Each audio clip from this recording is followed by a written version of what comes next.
Assalamualaikum warahmatullahi wabarakatuh. Sampurasun. Wilujeng siang sadayana siswa-siswi kelas 10 SMA Al Mutakin Kota Tasikmalaya. Alhamdulillah dina danget ayeuna urang tiasa tepang deui sok sanaos pembelajaran masih asinkronus atanapi daring. Urang lajengkeun deui pembelajaran bahasa Sunda di kelas 10 SMA Al Mutakin Kota Tasikmalaya. Hari ini atau pada kesempatan kali ini kita menginjak pada materi dongeng yang ketiga ya untuk kalian siswa-siswi kelas 10 SMA Al Mutakin Kota Tasikmalaya.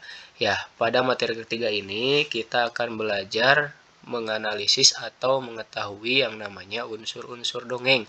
Maka untuk tujuan pembelajarannya agar diketahui dan dipahami oleh bersama, diharapkan setelah pembelajaran ini hidup bisa nyaritakeun deui eusi dongeng dumasar kana jenis dongengna jeung unsur-unsur dongengna. Tah minggu kamari kan urang diajar papasingan dongeng atanapi jenis-jenis dongeng. Aya sabaraha hiji cenah papasingan dongeng teh?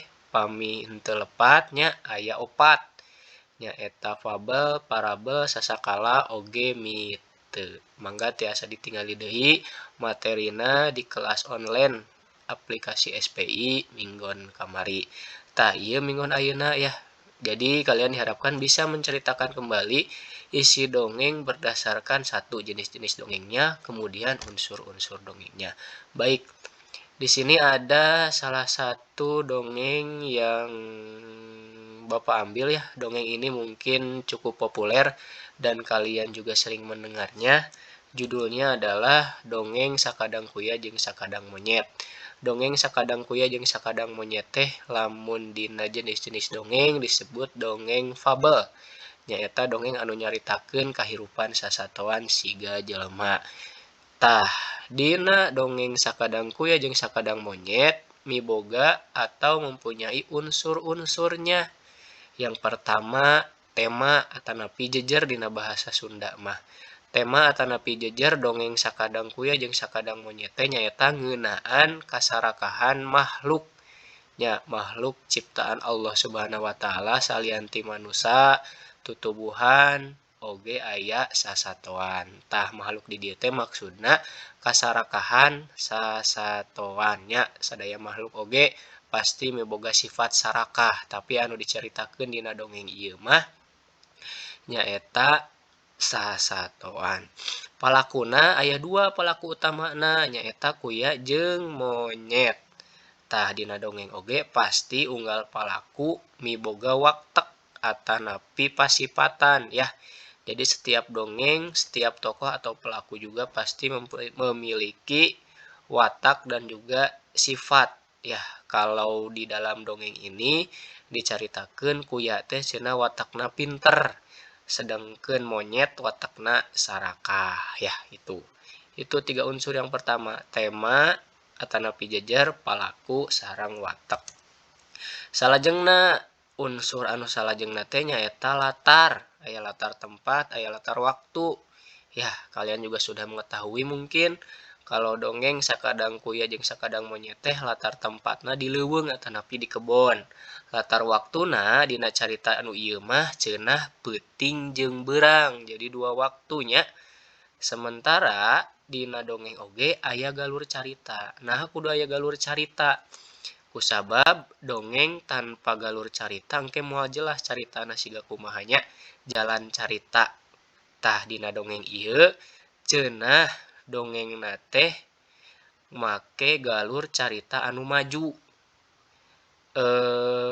Ya, jadi dongeng ini menggunakan alur cerita yang alurnya maju, menceritakan monyet yang pada malam hari bermimpi katanya di hutan atau di kebun ada buah nangka.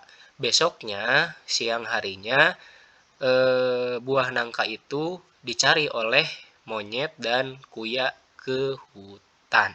Ya, ada kata isukna, berarti menceritakan sesuatu yang akan terjadi, alurnya maju. Terakhir, unsur-unsur dongeng yang ke-7 ya, ada amanat. Nah, ini penting juga karena di awal pengertian atau ciri-ciri dongeng teh cenah dina bag-bagan caritana boga pesan moral atau napi pesan atikan ya, ada amanat yang ingin disampaikan. Jadi kesimpulannya mungkin dari dongeng Sakadang Kuya dan Sakadang Monyet ini, amanatna lamun jeung babaturan ulah aya nu disumput-sumputkeun nya, kudu jujur ka sasaha, kudu miboga sifat anu jujur. Jeung deui meureun amanatna anu kadua, urang teh kudu silih tulungan dina kaayaan naon bae.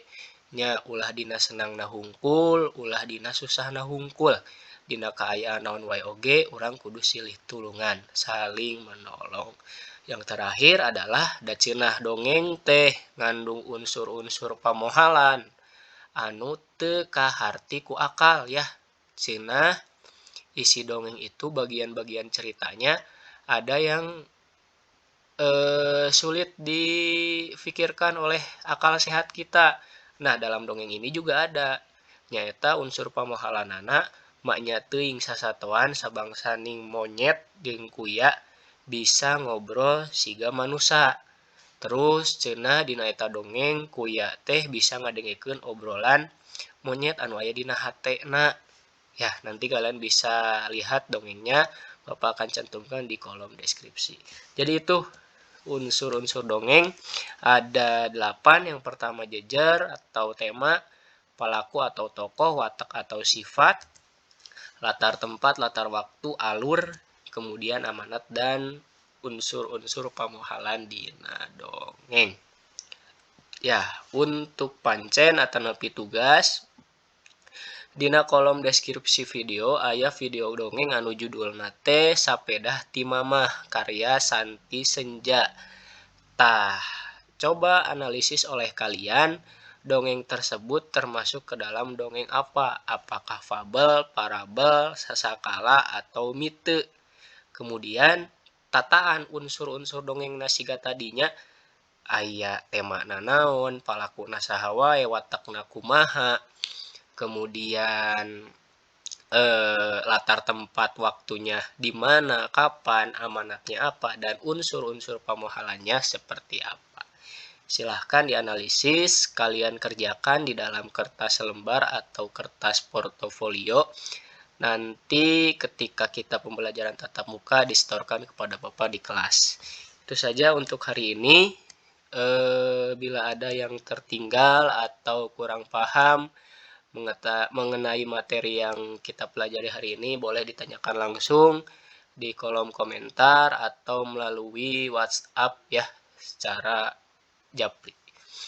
Hatur nuhun kana perhatosanana. Billahi taufik wal hidayah. Wassalamualaikum warahmatullahi wabarakatuh.